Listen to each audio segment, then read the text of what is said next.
داداش آدم دیگه ای نیست نه نزن 8 دقیقت کن داداش بیا. من لخت اومدم تو خیابون چیزی ندارم بهت میگم بدم. بده 8 دقیقت کن بیا. بتمن اومد اسکل بتمن بیا کمک کن. داداش من خودمو کاری ندارم هر سری خفتت میکنم. این کوچه دیگه بلد نیست برم اونجا مراقبت کنه. بابا دنیا یالنده دنیا بابا این باز حالش بعد دیگه کسی کمک نمیکنه. تو رو خدا یه چیزی بده برم بابا. هرچی بود تو راحت بغل کردی بچه بگو بازم غلط کرده. آقا من غلط کردم ببخشید. آقا سلام خسته نباشید. وقتی این آدرس میدونین ای باز بتمنه که سلام خانم بتمن. خیلی عجیبه که شما فقط تو این کوچه گم میشید.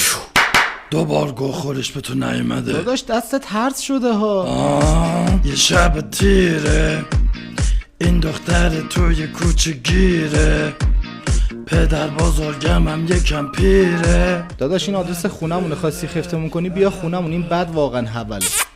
چی شد؟ من دوست دارم زندگی را